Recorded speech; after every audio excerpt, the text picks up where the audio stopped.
Folks, welcome to the beginning of your week. As always, this is the Pop Culture Roundup. We have with us once again, she's back in New York fully. You just missed it right before we started. Henry, her husband and her dog were both in the bedroom, and now it's just us. So the one and only Sophie Ross is back with us. Sophie, hi. What's going on? Your mom's in town? I wasn't the one napping for once. Henry was napping? Yep. Henry was napping behind me because I recorded my bedroom because I have the best internet in here. But yeah, my mom's in town. Speaking of napping, it runs in the family. She's napping right now, and we're going to dinner in a bit. So I'm excited. Wait, is your dad in town too, or just your mom? No, just my mom. Okay. And I was like, well, you're not planning for the wedding any longer, so she's just there on a fun visit. Just for fun. We're going to see a show. I'm not sure what show yet. I think we might see Anne Juliet again, which I already saw, but it was really good. It's the one with Charlie D'Amelio, but she's like a backup dancer. Wait, Charlie D'Amelio's not even a lead in it? No, Oh, she's not even a lead, but she was great. Like, she was awesome. You know what? I respect that, actually, of somebody who's just like, hey, I'll learn my craft and I don't need to be the lead of something. I will just be a background dancer, which actually builds a resume. Yeah, exactly. Oh, my God. Okay, so this has been a crazy week. A lot of things happen over the weekend. You would think it's like the dead part of summer, which in some ways it is. But in pop culture, there are tons of stuff happening. And I guess we should start off with some breaking news, even though I don't know how much I truly care about this, is that Britney Cartwright, we're about a week away from filming The Valley.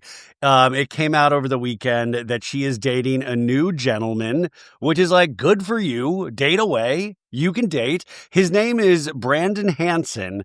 But the thing is, you guys, the internet did what the internet does best, and especially Bravo audiences, is that there's always been a full deep dive on this man. And also, he is still married. But before we get crazy, he has been separated for 7 months with his wife, but the wife left a TikTok comment on somebody's post saying that, like, I'm married to this dude, but admits that they've been separated for 7 months. They do have children together. You probably saw this? I'm going off CC Loves You on Instagram, who put together a little deep dive here. I feel like, I don't know why the wife did that, unless it was just to stir the pot, because again, they're separated as Jax and Brittany are. I don't think anyone is getting mad at Brittany for dating because her and Jax are separated. Divorce is a long process, obviously. So yeah, I don't think there's anything wrong about it. I mean, she did get her sparkle back. Yeah, by the way, she has done interviews where she has been saying, like, I'm getting my sparkle back. My sparkle's all back. Sparkle. I mean, I'm with Jax on that. I'm like, enough with the sparkle. Enough with the sparkle. I know. I was like, for once, I agree with Jax. Enough with the fucking sparkle. No, it's like, you already know her, like, memoir, which is probably going to come out in the next year, is going to be like, Getting My Sparkle Back by Britney Cartwright. No, it's going to be called Cake Eater by Britney Cartwright. Just every Bravo memoir now is called Cake Eater. No one knows why. That's Carl Radke's book, you guys, which, by the way, comes out in December for some reason and after Christmas. If you release a book, why would you do it after December 28th instead of December 21st? And why wouldn't you have it ready for BravoCon in November? Exactly. First of all, that. Also, second of all, I was at a wedding this weekend. This is like a side note. We were talking about Bravo you're always at a wedding. We were talking about Bravo celebrities, and remember how I saw Carl at the airport back in March, and he said Soft Bar was going to be open in July. It's now almost September, so that obviously is not the case. One of Henry's girlfriends, I know that's kind of confusing, but basically just a friend at the wedding, said she went to College of Charleston. Craig, one night when they were out, was trying to open a door and yanked it open, ended up punching her in the face. And didn't even notice. He was like that fucked up. Didn't even notice, just moved on. Shep helped her up. Shep was a gentleman, apparently. Wow, that's growth. Wait, how long ago was this? This was, I don't know, a couple years ago, because she's young. Okay. It was probably like 3 or 4 years ago. Did it stunt her growth at all, the hit from the door? Well, she was like, I was so surprised because I thought it would be like the opposite. Like Craig is supposed to be the nice guy, I guess, and Shep is supposed to be the belligerent asshole. But her lived experience proved the opposite. I mean, they're both belligerent assholes, let's be honest. This would be a great science experiment of everybody try to get hit in the door by one of the people from Southern Charm and see if they help you or not.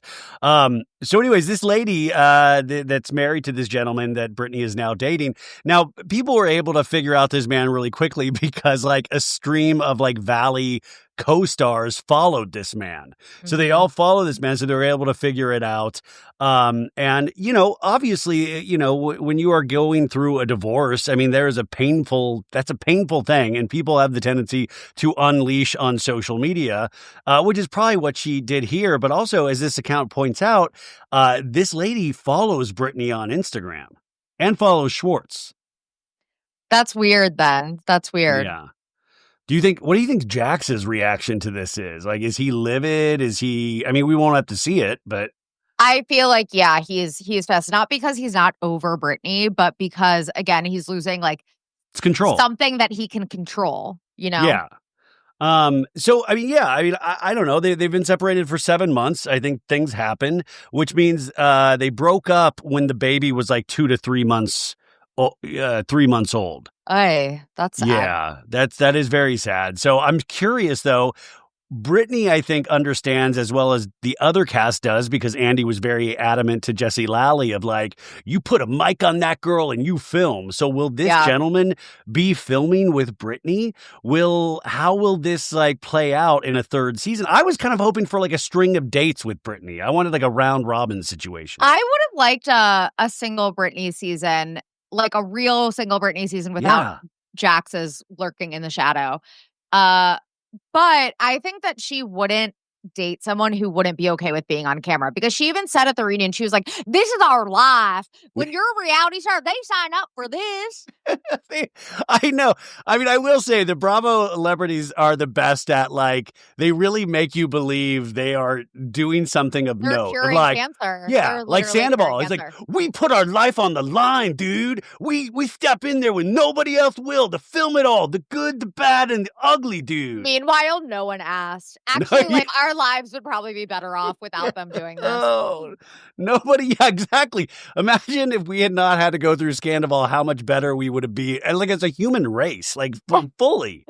I mean, the only person that would have suffered if Sandoval didn't happen is Ariana, because she would not potentially have had the career ascension that she did. So, and she'd still be with Sandoval. Probably. And she'd still, unfortunately, yeah. I mean, Ariana truly is the winner of all winners, which, by the way, I know you don't watch it, but I know your Snarkbait co-host Christy does. Oh, Love Island. Love Island reunion is tonight. And thank God after this, I hope everybody can shut their mouths about this whole season of I mean, I just hit my capacity of Love Island stuff, but I am totally going to watch the reunion. We'll talk about it here. Will you dive into a reunion even though you've really not kept up with any of it? Yeah, so I actually am going to watch it. We're doing a live chat on our Patreon. So I'm going to watch it for the first time. This is going to be like my first Love Island experience, and I'm excited. And I mean, it's like, good. Ariana, like, if Ariana's there, I'm happy. So, well, what I really want, that's what I'm most wanting to watch is Ariana and Andy's, because they're both co-hosting, and I want to see what that give and take is and the repartee between them. And if one plays good cop, one plays bad cop. I mean, that's the kind of thing that I'm excited for. Right before we started recording, though, there is potentially some sad news that might not make sense to you, is that Iris and Pepe, you guys, who were the fourth place couple in this, Iris is no longer following Pepe, and there's rumors that he did cheat on her, and that a lot of Iris's friends have unfollowed him in this last couple of days. So what you're going to see in the reunion, which was filmed a couple weeks ago, once again, is not the most current, which is going on with these couples. But I have to remind people, they are so young. They're way too famous right now. And men, obviously, we're trash. And then there's a fourth thing here. But I don't expect a lot of these couples to stay together for the long haul. They're like 23, 24 years old. Yeah, I also I heard about this because Christy was freaking out about it, my co-host, and I just Googled what they look like. Everyone on Love Island looks the same to me. Like, yeah, they all look the same. It is. That's why. Also, I'm campaigning for more bodies like mine on Love Island. I want people with no abs. I want love handles. Yeah, they're all just hot. Like they're all Yeah. really good looking. They're just all hot. Yeah. Well, what about, there was a season I remember back in the day of like The Bachelorette, and this is before your time, but there was a guy named Bob Guinea who wound up being the Bachelor. Yeah, and he was ugly. It was our first ugly Bachelor. He was not your commonplace good looking guy, but he had like a hell of a personality, and he was not chubby or fat, but people kind of branded him as like overweight, and it turned out he was like dealing with knee surgery or some crazy thing like that. But he was able to like do really well on that show because he had an actual personality. Yeah. But I want more Bob Guineas on Love Island USA. You would stand out. Yeah. It's so true. Like ugly people like us, we have to develop a personality because we have nothing. Yes. Ugly people like me, not like you. But Bob Guinea, remember, wasn't he the one that had sex with Courtney in the ocean? And Courtney was his F1, I think. He had sex in the ocean, and that was like a big controversy. Oh my God. Well, you don't watch Below Deck, but this season of Below Deck, one of the people that work on the boat allegedly might have had sex in the ocean with one of the people that were, on one of the charter guests. Ryan, have you ever had sex in the ocean? No, I've not even had sex yet. I mean, definitely not in the ocean. No, I've never had water sex. I've never had water sex. Like my lady parts would never. By the way, like I was just thinking, I was like, what does Ryan call a vagina? Lady parts. My lady parts would never recover. Well, and then Rebecca was arguing with me because Rebecca was like, no, they totally did have sex in the ocean. And I was like, there's no way. Think about the angle. Think about, you have cameras there. Think about like you would have to have, I would say like a 2 foot long man part, the penis. Like there's just, I don't know. It just does not make the angle. I think it's just the liquids. I think that would be the issue. Literally not the motion of the ocean. So yeah, it's not the motion of the ocean. It's literally the salt water. Yeah. That doesn't seem like, I don't know a lot of, I'm not a doctor, but I play one on this podcast, but wouldn't that be like a UTI situation potentially? UTI, yeast infections, vaginitis, everything. Oh, okay. Vaginitis, I think I just made up. Vaginitis. We're going to get some angry emails tomorrow. How dare you say vaginitis? Vaginitis is real. But yeah, all of that and more. Okay, all of that. Okay, so Love Island reunion tonight. I'm excited to watch it, and then everybody, I'm sure, will be completely normal about it online. So we'll see what happens from there. But supposedly everybody is there, including Huda. So we will see what the conversations are to be had. Now, moving on, this was I watched this last night, and I watched it against my better judgment. Is there's a new Netflix documentary called The Truth About Jussie Smollett. I watched Jussie Smollett. I watched it. So Jussie, if you don't know, used to be on a TV show on Fox called Empire. He was also a musician, very up and coming career. And then in 2019, people say, or like, the city of Chicago say that he had staged a hate attack against him. And this is a documentary that he participates in, trying to kind of rewrite the narrative that is out there, that he made up this not made up, but he hired two of his friends to beat him up. And what did you think about this before I get into it? So the appearance, I went in with an open mind. I was like something that they bring up is the fact that the Chicago police is inherently racist. And so would they frame a Black man for having this hate crime happen against him? Would they frame it to be like, no, we don't have a racism problem? Like, I don't know. I went in with an open mind. The big smoking gun is like this grainy surveillance footage showing that the perpetrator was actually maybe a white guy. And I'm looking at the foot. I'm like, that's a Black man. Yes. There was no real smoking gun. And the fact that Jussie Smollett is a very convincing liar. Okay, he's also a fucking professional actor. the fact that we allow people like this, I mean, you could do it from him to Jax Taylor. You could draw a direct line of we let people continually just stick with the lie, stick with the lie, stick with the lie. And a lot of times that actually works for them. I mean, you could even say a lot of times Trump will stick with a lie and it works for him. He really is a great example of that. A lot of politicians are, but we are talking about our friends over at Factor today. Now, if you've been listening to the pod, you know that I am on a health journey right now, which means I am trying to eat healthier. And that is really hard to go out shopping and to do all of that busy work. And, you have a busy schedule, you have summer plans, and sometimes all you got is a couple minutes. So Factor helps me eat smarter with tasty chef-prepped meals that are dietitian approved and delivered right to my door. And now, with more than 65 weekly meals made for how I live and what I like to eat, I've got even more ways to fit in a real meal wherever the day takes me. So you get more variety, you get more meals. You can go to the website, you can choose from a wider selection of weekly meal options, including premium seafood choices like salmon and shrimp at no extra cost. They support all of your wellness goals. Enjoy even more GLP-1 friendly meals and now new Mediterranean diet options packed with protein and good for you fats. And savor global favors. For the first time, try Asian inspired meals with bold flavors influenced by China, Thailand, and more. From more choices to better nutrition, that's why 97% of customers say that Factor helped them live a healthier life. Feel the difference no matter your routine. So eat smart at factormeals.com/SoBad50off and use code SoBad50off to get 50% off your first box plus free breakfast for 1 year. Whoa, that's code SoBad50off at factormeals.com for 50% off your first box plus free breakfast for 1 year. Get delicious, ready-to-eat meals delivered with Factor. Offer only valid for new Factor customers with code and qualifying auto-renewing subscription purchase. With this, I was like, okay, let's see what they got.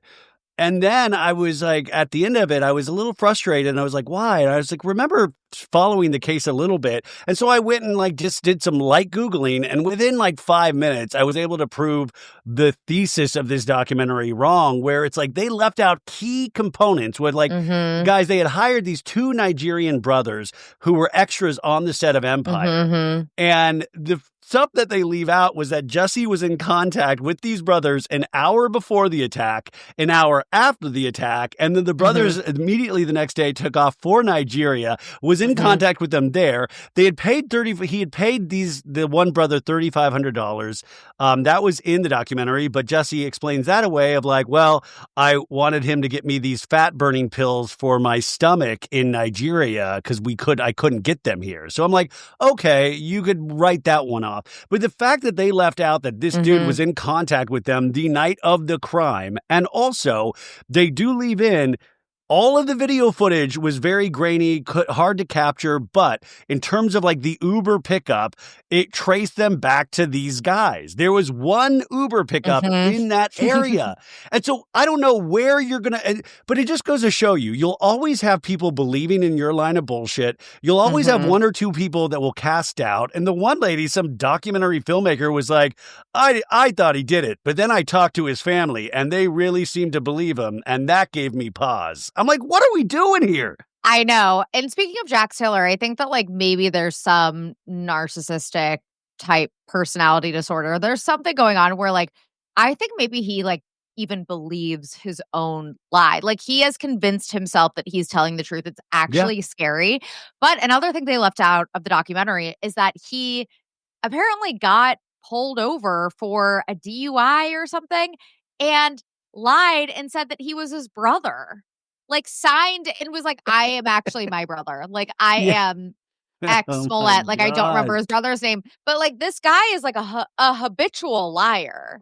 Yeah, I mean, he'd be perfect for reality television, which, by the way, good news, he is in this next season's cast for Special Forces with one Britney Cartwright. Everything ties together, and Cody Brown from Sister Wives. So I am going to watch the hell out of this next season of Special Forces because there's something for everybody on there. Yeah. And now I want to see if Britney has any interaction with Jussie of you're like my ex, you law lock him.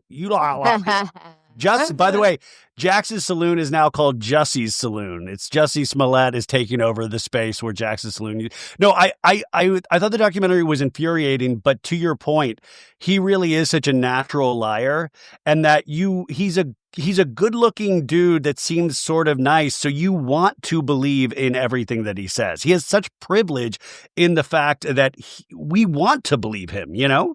Wait, what about when he got taken into custody and he goes, I am not suicidal. Like, it's going to be some, like, conspiracy. Like, he's literally, like, being framed for something. Yes, it's Jussie Smollett and Epstein. Epstein and Jussie.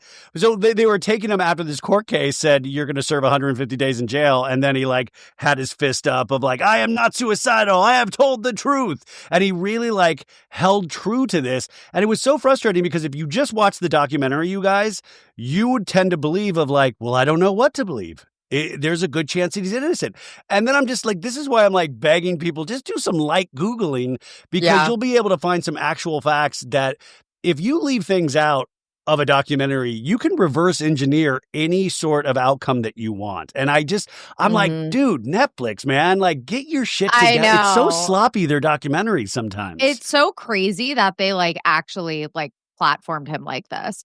But yeah, that actually, when I got arrested for underage drinking in high school, I actually was like, I am not suicidal as they were taking me away. Well, I also, if I did some like Googling about that, you said to people that your name was Jussie Smollett when you got taken in. No, is that true? I was like, my name is actually Amanda Ross. That's my sister. Yeah, I was like, I thought you were about to go, my name is Amanda Knox. And I was like, oh, too soon. Oh my God, I have not been watching that, by the way. I've kind of like, everyone keeps telling me to watch it, the new Amanda Knox. Yeah, it's the twisted case of Amanda Knox, or the twisted tale of Amanda Knox, I believe. I'm fatigued by Amanda Knox. It's been like almost 20 years now. Like I've kind of moved on.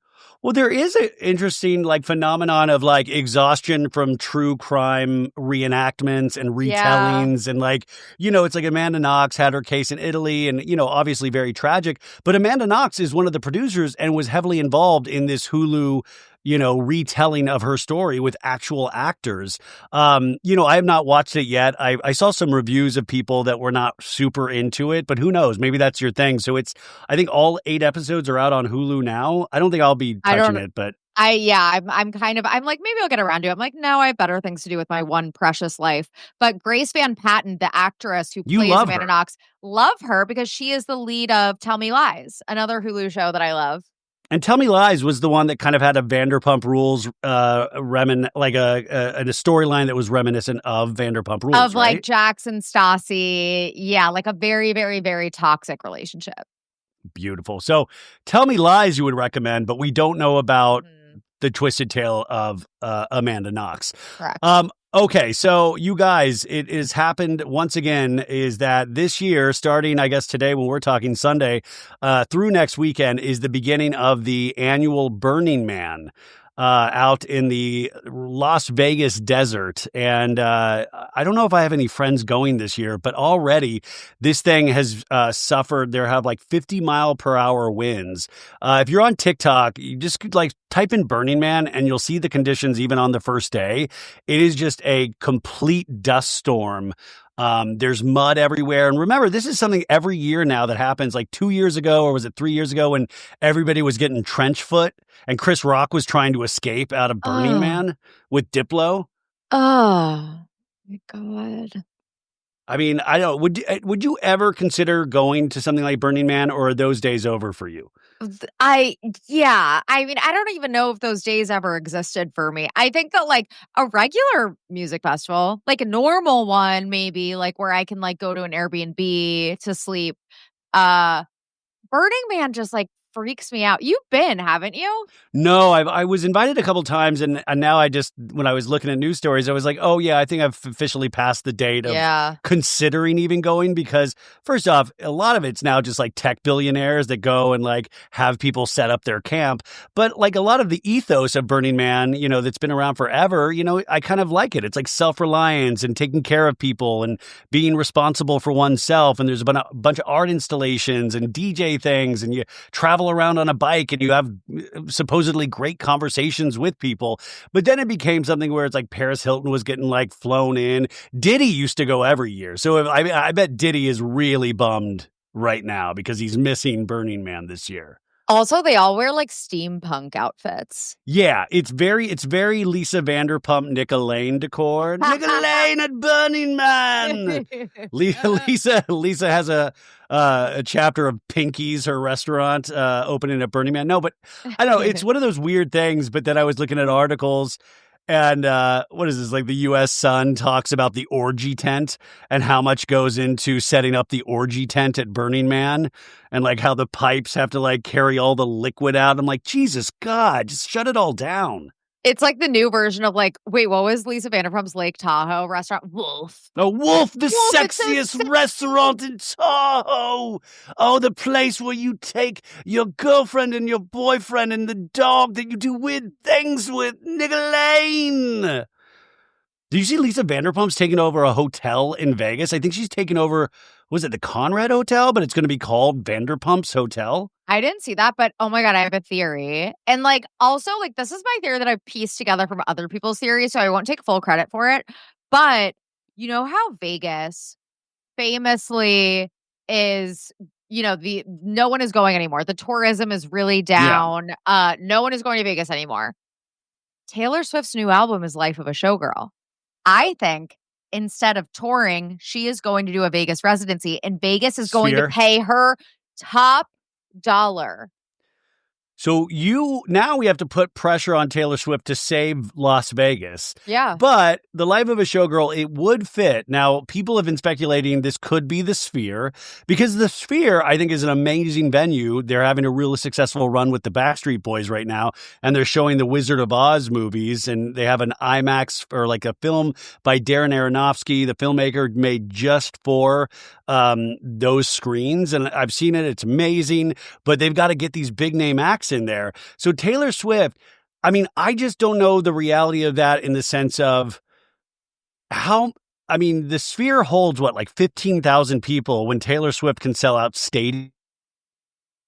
Kind of cost would that go to the consumer? But I guess she doesn't really give a shit because this week alone, we had 3 or 4 different variants of her vinyl. She kept doing countdowns this week and then releasing them like a new color or new something. It's like I farted on a vinyl. Here's 20, give me $40. I mean, I just don't know if there's a big enough venue to actually supply the demand. There's an NFL stadium, though, the Las Vegas Allegiant, Raiders. Right? Yeah, the Allegiant Stadium in Vegas. Yeah, I feel like maybe, if anything, I don't think the Sphere, if their capacity is only 15,000 people, I would say it's going to be the NFL stadium, would be my hypothesis. So you would hypothesize this is like a one-time only event, or she would be doing residency. Multiple? It would be like kind of like a Las Vegas residency. A stadium. I don't know. Has there been a lot of stadium residencies? That would kind of be interesting, of just one place. That would be insane. I'd like that. I don't know, guys. That's just like a theory. I don't know logistically. I don't fucking know. I haven't thought that hard about it. But I'm just throwing it out there. And now Ryan is shaming me for putting myself out there creatively. I'm not shaming. I just think, listen, I can't even predict what this kook will do. She will do anything. Every time I'm like, oh, I would just sit there and lay down. She's like up there making sourdough and stuff like that. So she's just insane enough to actually do another world tour. Mm-hmm. But I mean, at some point you have to slow down. And would she do it because I feel like Travis needs her support this season of the NFL because the Chiefs got their ass kicked at the Super Bowl. I don't know a lot about football, but I watched that game and they got their butts kicked. And he does, listen, this is how, I'm not into sports, but I'm going to say something that'll upset people. He doesn't seem in it. He does. No. I see him out and about eating things with Taylor. She makes these homemade Pop-Tarts, you guys. I saw him munching on one into the stadium. This guy's got a fucking, like, do you care or not? Like, I want to see you ripped up. He did that GQ cover shoot, and I was like, bro, like, I mean, you're no Bob Guinea, like, dude, why are you taking your shirt off completely? No, I completely agree with you. And actually, my husband is in a fantasy football league with like a bunch of his college friends. So whenever they're together, they do we're going to pick like our draft order or whatever. So they did that actually at the wedding that we were just at. And we were talking about draft picks. And someone threw out Travis Kelce, and I was like, I don't think you guys understand. Like, I don't know shit about football, honestly, unless it has to do with Joe Burrow and the Bengals. But Travis Kelce has been gallivanting all over the world with Taylor Swift. He's not been practicing. He's not been in the weight room. Yes. Travis Kelce is over. He's in the twilight, not over. Guys, I'm sorry, Swifties, don't cover me. No, I'm saying that he is in the twilight of his career already. He's like 35 years old. Yeah, I would say that this is it for him. Well, I even get upset when I see him doing the podcast. I'm like, no fun things like podcasts. Leave podcasts to schlubs like me. You sit there and you do more sit-ups and you practice your catches or whatever you do in these practices. Yeah. I don't know. There's something about me, and maybe I watch too many Rocky movies, is that you have to suffer in training. You have to really, like, I want him moving to Siberia and training with, like, in the snow with like wood and stuff like that. Instead, he looks like he's having the time of his life. And Taylor's telling stories of like, oh, when I found out I bought my master's back, he was like playing video games. I'm like, this mother effer's playing video. He should be playing one game, and that's football. He needs to get off his ass. Wait, what's the Bengals? What are they projected this year? They're going to be really bad. Really? I'm sorry. I don't want to put that on the universe because I obviously hope that they're good, and I think the offense is going to be good because it always is, and we have Joe Burrow.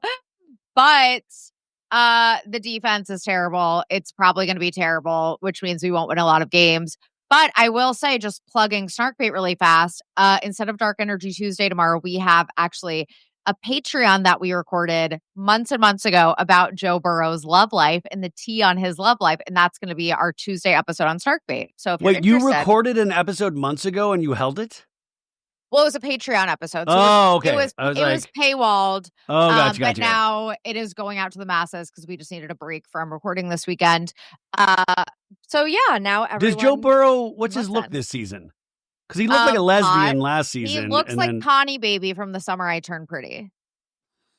Do you watch that, by the way? No. Are you Team Conrad or Team Jeremiah? No, I don't. I know it shocks everybody that I don't watch The Summer I Turned Pretty.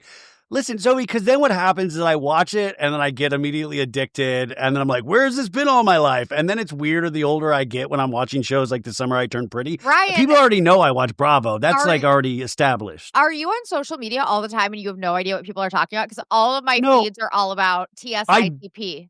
I do know what you're referring to. I have just not watched it. But like I see it all. Like I did a meme joking about the Summer I Turned Pretty font after the Valley was over. And I do know Team Conrad, Team that. I'm sure I would love it. I just one of those things of like, do I want to do that to myself? Like the other one people keep recommending to me is the Hunting Party or the Hunting Wives. Oh, the Hunting Wives was so good. Yeah, I hear it's very sexy. Don't watch it. Don't watch it with your parents, you guys. Hey, Dad, what if I expressly want to watch it with my parents? I'm like, Dad, let's watch the Hunting Wives together. Come on. But there's male and female nudity in there. Yeah, mostly it's Malin Ackerman, who is hot, by the way. She is a very beautiful lady. I feel like the more we record together, the more I talk like you. Sophie, how do you sound like more of a guy than I do? She is. No, I know. I'm hot to trots. I'm like, she's a beautiful lady. My lady parts. Like, why am I talking like Ryan, you guys? Hell. Oh my God. I was thinking about this. What?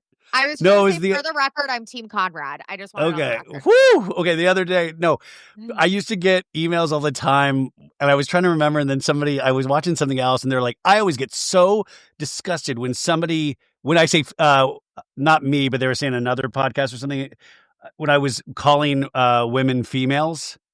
Yeah, Ryan, you're not supposed to do that.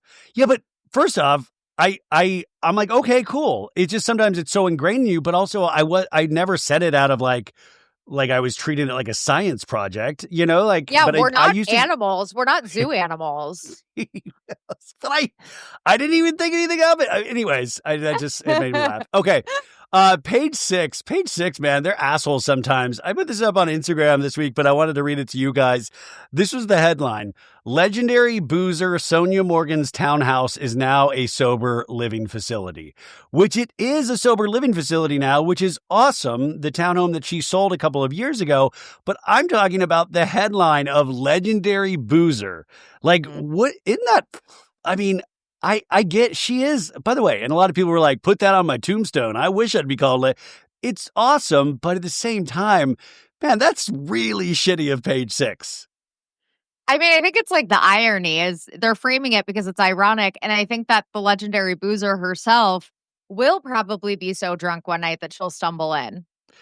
Wouldn't that be amazing if like the craziest thing happened at our, but by the way, this is a show right here. I know Jax is off Bravo, but his next mental health rehab facility should be Sonia's townhouse. Yeah. Can you imagine? I mean, I can't imagine. And also, if you were in that townhouse detoxing or something like that, wouldn't like the ghost of Sonia Morgan's like past exploits, like, wouldn't you just feel the energy of that place? Because that's those walls could really talk. Honestly, like that's not a bad concept for a Bravo show. Like Dr. Drew had celebrity rehab. You could have Bravo Lab rehab. We know that there are a lot of them that could use it. I mean, and by the way, we always say these shows are so dark, but like, then why don't we do something to fix it by like leaning into the darkness, but then have medical professionals like Dr. Drew? Hey, maybe we'll throw in Jillian Michaels in there as well, and we'll just let him fix these people. But yeah, I just thought this was wild. And also, that's a really nice area for, I mean, that would be, I would imagine, a really nice sober living facility. I mean, it's right next to a parking garage. But she sold this for $4.5 million in 2024. And it was originally listed at $11 million. So she did not get anywhere near the asking price for that. I mean, $4.5 million for an Upper East Side. It's Upper East Side, right? Upper East Side brownstone is fucking crazy. Like that's extremely, extremely low. Yeah, it's very, very low. But I think she just wanted to get rid of it. Yeah. Also, we've been seeing a lot of, and we've talked about this over the years, is those Roni ladies, like Luann, Sonia, Ramona, Jill Zarin, even Kelly Ben-Simone. They've all been kind of spotted out together and making TikToks and social media things. And I always wonder what's behind that. Is that kind of a like, look, we're still here. We're all getting along. We're ready for our close-up again. Yeah. Like it always feels like they're soft launching something. And in some ways people are excited, but I will just never forgive us as an audience because we weren't there when like Ultimate Girls Trip actually played. Like nobody watched that show. So, I mean, I don't know. Everybody's like, yeah, the reboot of Roni sucked. But I mean, I don't know. I don't know what people think are going to happen, but I think they want a show together again. They definitely do. Are there going to be more Ultimate Girls Trips at all? Because I enjoyed them. I know that we have the one with Caroline Manzo that will never see the light of day, but like, are we really not going to have any more? I think that's kind of partly why we're not going to have any more. And if we do, I think it's going to be called something completely different because of the stain of like the Brandy Glanville, Caroline Manzo. Until that fully gets worked out, I think they're going to like put the, because then they did Love Hotel and that's yet to be picked up for another season. So we'll see. But like, it's weird. They don't even announce these things sometimes until they started filming. Like, believe it or not, we still do not have an official announcement that The Valley season 3 is happening, even though they start filming next week. And there have been filming notices going on people's blocks saying, we're filming The Valley, but we still have not gotten that third season actual like announcement that they usually put out. So usually you'll probably get that in a couple of weeks. So I don't know. I mean, I would like to see all of these ladies together. I just don't know also in terms of, I mean, I watch a lot of old episodes of Real Housewives, but the new episodes are people skewing? Obviously, they always tend to skew to younger shows like Love Island and like Next Gen NYC. I want to always believe that there's a place for like women of a certain age that you actually get to see what their life is like. I wish we knew more about the numbers and the streaming numbers of these shows. Yeah. Yeah, I would be curious. Yeah, it's interesting because obviously Bravo is mega, mega, mega popular, has a cult following. People are obsessed with Bravo. The ratings are healthy for, some of the stalwart shows. But then when you take those stars out of their usual shows or their formats and put them in, Love Hotel or Ultimate Girls Trip, people don't care for some reason. It's yeah. I mean, but like then we don't really get the full picture of it because we don't know all the numbers, and we do know people don't watch it like on the night of as much anymore as they used to. So it's really confusing. I really wonder how that network runs. But as like Bravo is, like you said, such a stalwart and has such a reputation that it almost doesn't. It's like too big to fail at this point. Yeah, because you'll always have like a handful of celebrities. Like I'm talking good celebrities that'll be like, I watch Bravo. Like Seth Rogen's always talking about the Valley and Vanderpump Rules. Mm-hmm. You have celebrities all the time talking about these shows. And so that generates all this clickbait articles. And so that's a success in its own right. So I wonder what they actually need for a show to be successful and to consider going on. And while I have you here, once again, Real Housewives of Miami this season, which I know you're not watching, is so fucking good. This Stephanie, who's a new housewife, we need to take this private jet away from her because she's using it and she's like, who wants to be on my private jet? And she's like passing them out like golden tickets. And I don't think that's good. One day she will not have this private jet and it's not going to be a great... It reminded me of Lala back in the day talking about PJs. On Vanderpump, like when you have a PJ, it's not your PJ, it's your husband's PJ. Yeah. Sorry. But it's great. It's great. It's so good this season. And how does Larsa Pippen actually exist in this world? Like, how is she a real person? How's she a real person? I'll tell you what. I'll watch Real Housewives of Miami if you watch The Summer I Turned Pretty. I love Sophie. All I was asking you, I was waiting for the dare because once it's like inviting a vampire into your house. You got to invite him in and then they can like roam free. I have to be asked to watch the show. Now that I'm asked to watch the show, I can now tell like Sophie's asking me to watch it. Because if I watch it by myself, then I'm just a creep. If somebody asks me to watch the show, then it like satisfies everything. So I will. Wait, do I start from the first season or do I jump in? No, you need to watch the first season. You need all of the context, but it'll like fly by. Okay. And is there, I mean, and it's not like a complicated, like it's not complicated. Does Henry watch it? Henry has watched it before. He's watched it before and he likes it when he watches it. But yeah, it's not like, a really dense material. Yeah, it's not. It's I don't need to go to college to like understand. Yeah, it's not like prestige. Yeah. Television. Well, no. Shit, speaking of college, so I guess like this is around the time I was watching some of this on TikTok. Parents are moving their kids into dorms and dropping their kids off at college. Crazy. And I just thought, I mean, that really takes me back. And I was wondering, Sophie, what was that experience like for you with college? Did your parents drop you off? Did you live in a dorm? What was it like? Yeah. So I lived in a dorm freshman year, obviously, as most freshmen do. And it's funny seeing all those TikToks where they have like the really like pimped out dorm rooms with like the really luxe, expensive, chic decor. Everything is matching and chic and well planned out. Whereas I think we planned out, me and my freshman year roommate, we planned out like the bedding and then otherwise, and it was all like cheap ass shit from like Target. It was all Target, all cheap. And like, that's how it should be. Yeah. I went to Arizona State University, which was like just 30 or 40 minutes away from my parents' place. So it was not, a long, but I still lived in Manzanita dorm. And I remember I lived with this guy named Clint the freshman year, and he was a bodybuilder. And it was like the craziest thing because I'd wake up and he'd be like shaving his legs or posing or eating tuna out of a can directly. And I really don't do well with change. And like, my mom came and like, it wasn't fancy or anything like that, but like helped me do the like bed stuff and but on my walls I couldn't have had more of a target that I'm a weirdo. I had Michelle Pfeiffer Catwoman like poster. I had all of these. I put up like his side of the room was completely bare and my side of the room looked like Warner Brothers threw up all over it. And I was like, this is cool, man. This is totally cool. And I gained the freshman 50. I literally gained 50 pounds freshman year of college. Who did it, honestly? Did you have that meal? Like I had a meal plan where in the dorm, you guys, you could go and you could get whatever you wanted in the dorm cafeteria. And so I was making these like it was like man versus food every day. It was like monster sandwiches. They had a frozen yogurt machine and you could put Domino's on your student card to like as part of your meal plan. And so it was like a bunch of kids. We all just were ordering Domino's every night. It was, you probably had a great college experience and some of mine was great, but that first year, man, that was like an ass kicking. Yeah, it's definitely like when you move into a dorm room and it's your first time leaving home and you're not living with like a childhood or friend from home like some people do. It's like a stranger. And so it's weird. And I know lots of people that would hear their roommate.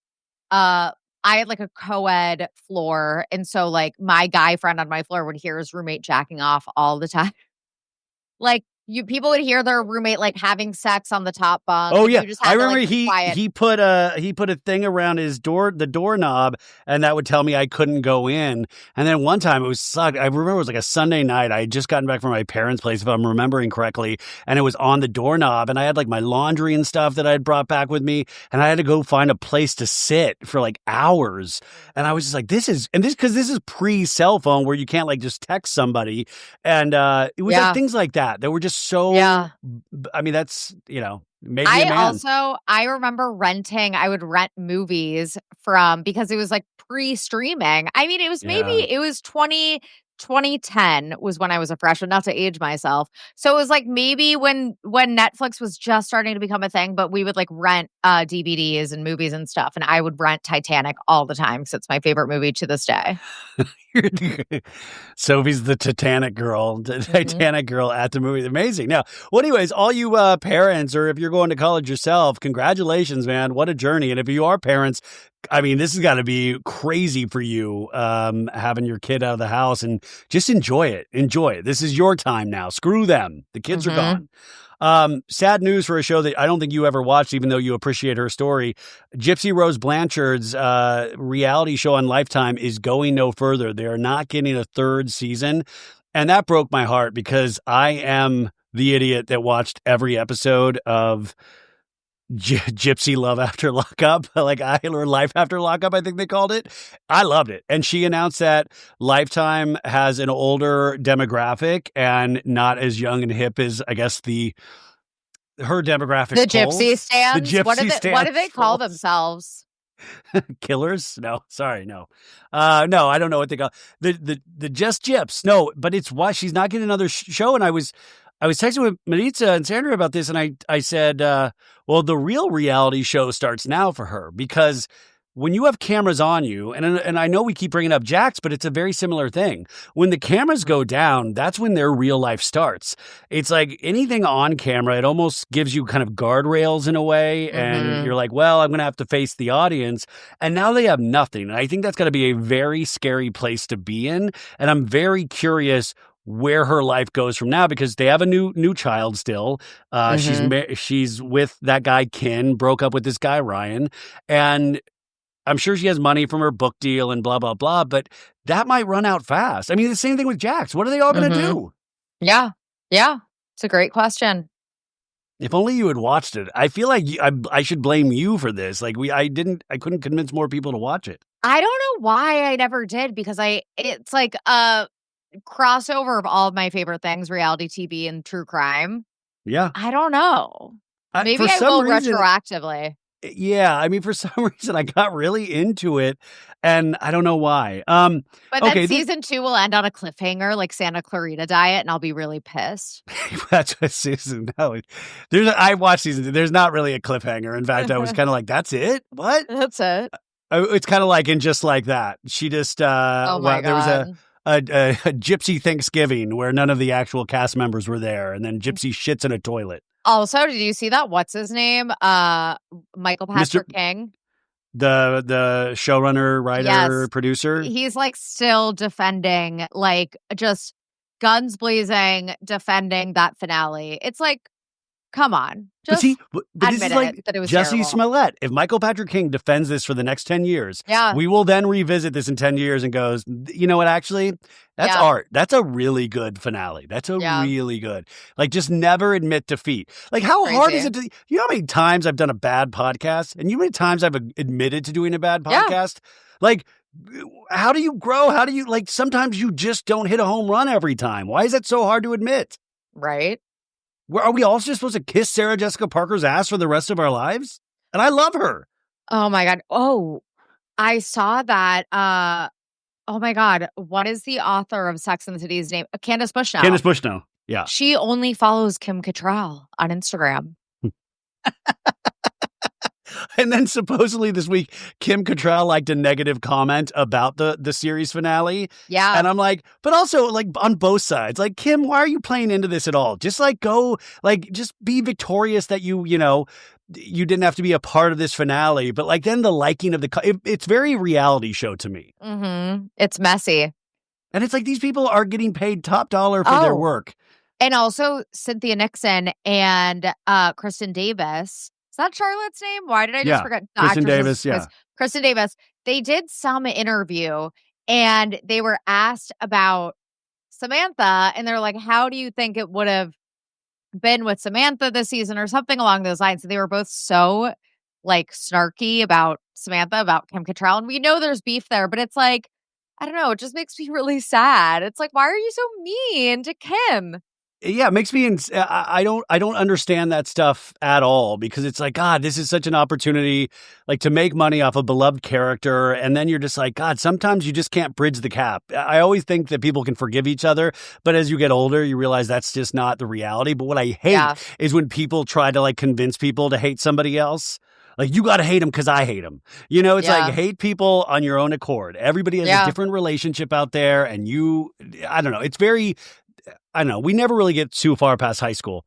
This is actually sad, and this is real, is that this happened on, I think, Friday, was that rapper Lil Nas X seemed to have lost some sort of grasp of reality, and he was walking down Ventura Boulevard, which is in the Valley. This is not the third season of the Valley. This was Lil Nas X in real life. The rapper was first in his underwear and then stripped down fully naked. Cops got involved and he supposedly or allegedly assaulted an officer. And he is now in jail over the weekend. I think he'll be processed on Monday.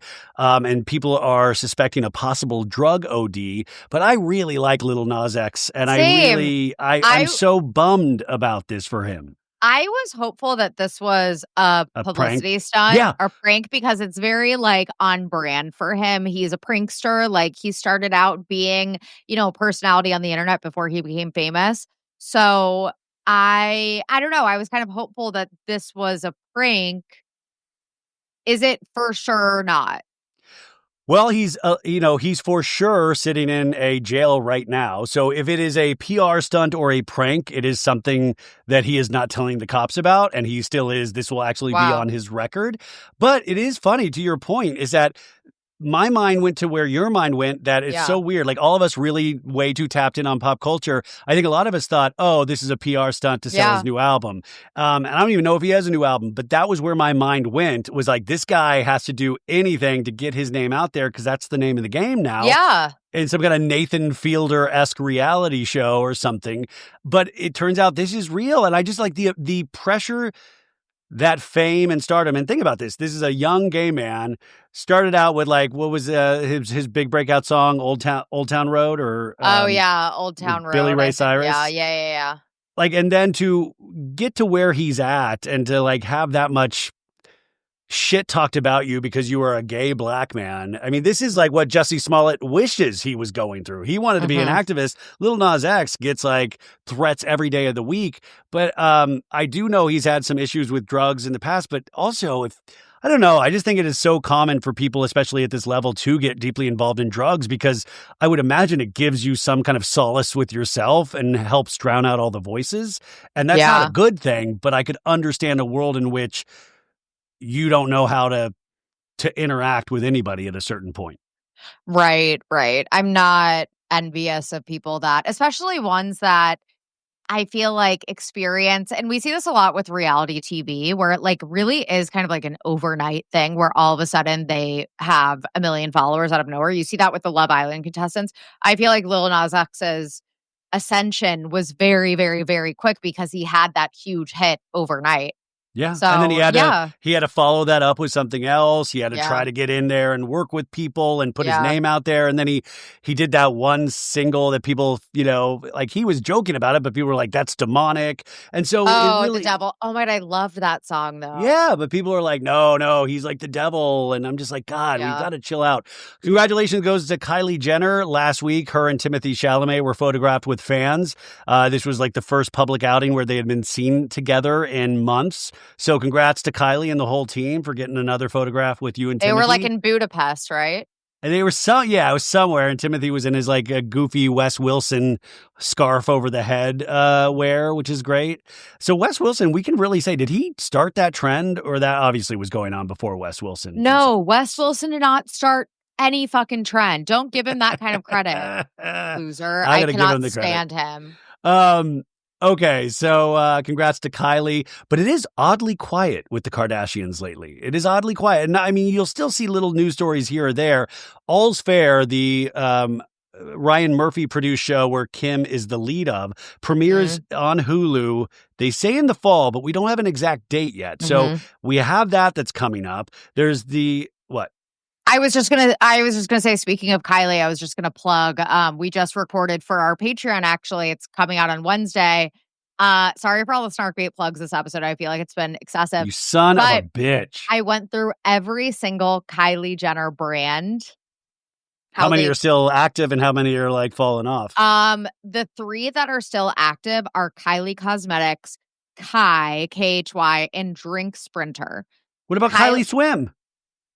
Kylie Swim existed for 2 weeks. I'm joking. Kylie Baby, Kylie Skin really hardly exist anymore. So it's very, very, very interesting. I enjoyed this deep dive. So I know that sounds fascinating because, like I always say, you can't just be a star anymore. You got to be a star with like 10 different brands. Yeah. And I feel like it's really toxified the celebrity landscape. Because Timothy Chalamet, he's out there trying to be Bob Dylan. You know, if Timothy Chalamet all of a sudden has a cologne I'll blame that family directly. Well, now he's the face of Cash App, right? God damn it. Yeah. I take it all back. Okay, anyways, bad news, Ben Stiller, you guys. I said this in a story earlier this week, but I just wanted to let Sophie know if she knows. He is not directing any episodes of Severance. Did I already tell you this? Yeah, you did Maybe say that. Okay. It's still upsetting me a week later if I did. He's going, yeah, I did already say this. Damn it. You're not over it. I'm not over it. That's very true. Saturday Night Live is coming back in a couple of weeks, and this week we should find out the who gets fired and who stays. Lorne Michaels in an interview is promising big changes to this season. The one person that he says will be staying is the gentleman that portrays Donald Trump. I'm blanking on his name. I think it's Austin Jane. He's a really funny comedian, actually. He's played Donald Trump for the last 2 years. He's coming back, but nobody else has been announced. But he is saying there's a big cast shakeup. So we'll find out this week from Lorne Michaels. I mean, I really haven't watched SNL in a really long time, unfortunately. Yeah, but I still, it's like a part of history. 51st season. It's always something. As we wind down here, there was 2 more things. Oh, Jared Leto, you guys. Jared Leto officially out as the Joker in James Gunn DC Universe. The Peacemaker Season 2 premiered on HBO Max over the weekend, and there was not 1, but 3 jokes about how bad of a band 30 Seconds to Mars is, Jared Leto's band. And he's a fucking creep. Well, that's what this article points out as well, is that there has been many, many accusations, 16 or 17 at last count, of women coming forward to saying that he engaged in late night calls with sexual content, some of these women potentially underage. Others claim that Leto exposed himself and, masturbated in front of young women and coerced sexual acts. So Jared Leto, not a Joker, but Jared Leto's in the new Tron movie that's coming out. This guy is not slowed down at all.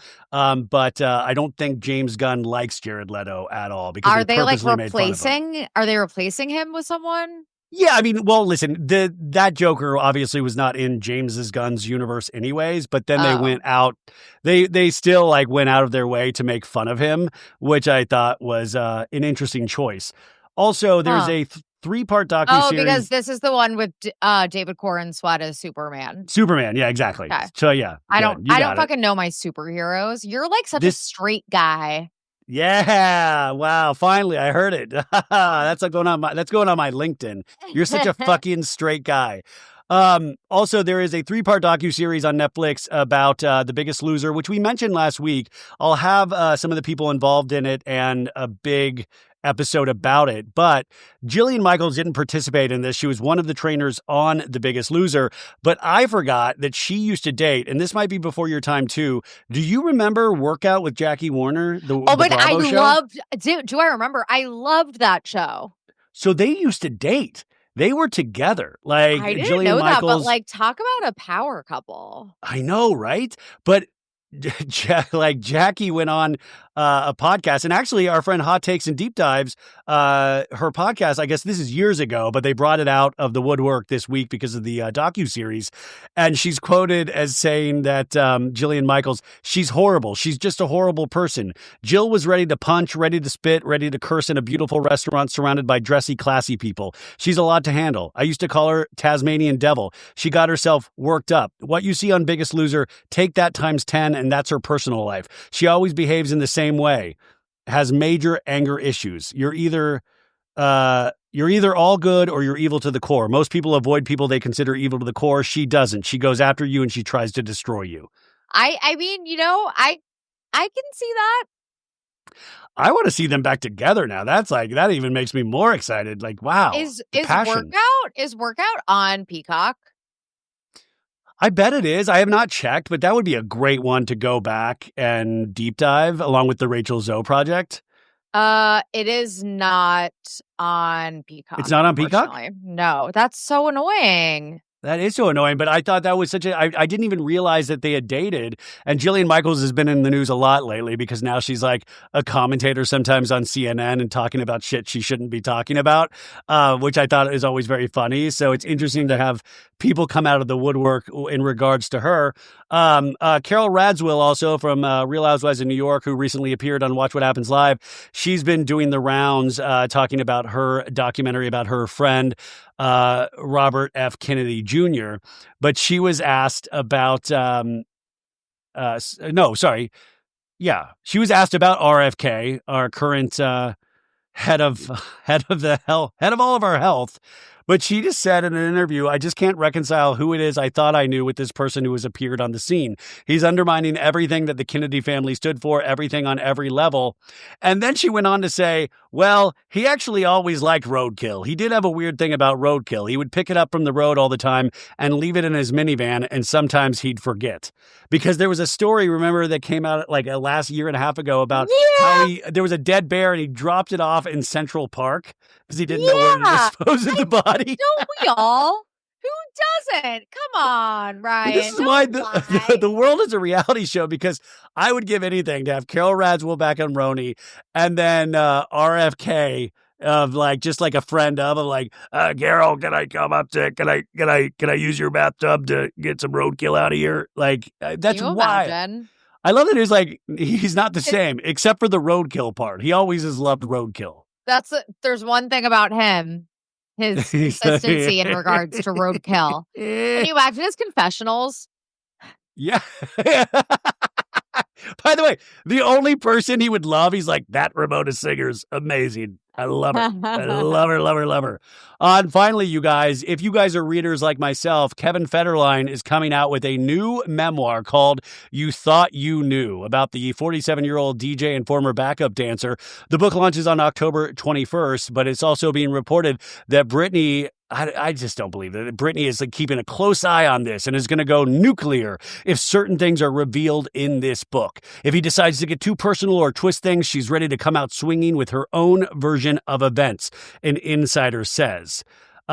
She's desperate to get a copy to see exactly what he's saying. Don't give her a copy. Make her buy a copy, because that's only the only book sold. Like, who is out there going to buy a Kevin Federline book? Literally no one. I also was reading an article, maybe it was in Rolling Stone or something recently, about the worst reviewed albums of all time. Kevin Federline's his rap album is on there, along with Katy Perry's most recent one.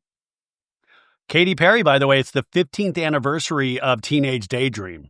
Teenage Dream. Today. Teenage Dream. But the first side A of Teenage Dream is one of the best side A's that you can ever have. Because you have Last Friday Night. Mm-hmm. Oh my God, no skips. Honestly, no skips on that entire album. honestly. Yeah, that's all. That album also has E.T. That also have that album is a great album. Just 15 years ago. For some reason, I thought it was longer than that, but it just 15. Well, I mean, it's not that. I mean, she's still selling out these arenas. It's sad that she hasn't been able to make good music, and she used to make really good music. I wonder what that is. If you just lose, because I was thinking if I was a pop star, would I still be consumed with music every day, or would I try to stay further away from it to kind of save my own voice in a sense? Or would, I don't know, you get a little rich, you get wealthy, you have kids, we're not all Taylor Swift. How much can you literally do in a day? So then you trust people like Dr. Luke and all these weirdos that you shouldn't, and they're telling you what's cool. So I do wonder how you fall off in a way. Do your ears just get different as you get older? I don't know. Yeah, I think with her, it's surrounding herself with the wrong producers because the talent is still there for sure. Yeah, I mean, who knows? Just go back to acoustic or something like that. Or, yeah. Oh, 100%. Her and a guitar. That's all you need. She is so talented. It's just, oh God, freaking Dr. Luke. Okay, so Snark Bait this week, Patreon, big week on the Patreon. What do we have on Dark Energy Tuesday? What's going on? And also, I told you, Joe Burrow. Joe Burrow, yes. We dive about Joe Burrow's love life on tomorrow's episode, and then on Wednesday, a Patreon about Kylie Jenner's disappearing brands, and then on Thursday we have a deep dive on. Guess based on what I'm about to say. Okay. Beautiful girl, but is she a model? Shit. Oh, wait. One of the Hadid sisters? No, Tyra Banks. Tyra Banks is next top model. Okay, that's amazing. That's great. Okay, so that's over there on Snark Bait. Wait, do you guys consider Glenn Powell Dark Energy? I don't. Christy does. Okay, yeah, but he just sent me a story that we didn't get to about Glenn Powell. And he's like, Dark Energy Glenn Powell. And I was like, Glenn Powell has dark energy? I like Glenn Powell. Christy thinks that he is nefarious, but I disagree. What if Glenn Powell spends the rest of his life trying to impress Christy? Come on, man, I'm good. I swear to God. I'm a good guy. I swear. No, I'm telling you, I've told you this before. I knew Glenn Powell from the old acting studio I worked at, and I once did a podcast with him for my work way back in the day. And this was after he'd done a Richard Linklater film. He was already established, he did the Ryan Murphy scary TV show. Yeah. He was done all these things. Scream Queens. Scream Queens, yeah. He had done all of this stuff, but he hadn't done Top Gun yet. But I will tell you, there are certain people when you are in their presence, you're oh, you do have star quality. And he would talk about he just wasn't scared. He would get on a studio lot and he would just plant in front of offices, and anybody that would come out, he would just introduce himself to them. And he would just it's very Tom Cruise in a sense. He was just a businessman. But he loved it. That sounds exhausting to me. I hate shouting myself out. And this dude was no, man, everything. You got to meet. And but it sounded sincere with him. It didn't sound bullshit. He wanted to meet everybody. No, it's true. He was the opposite of we talk about being an overnight success. He's been working really, really, really hard for years and years and years. And it's just recently that he's really cracked into mainstream consciousness, I guess.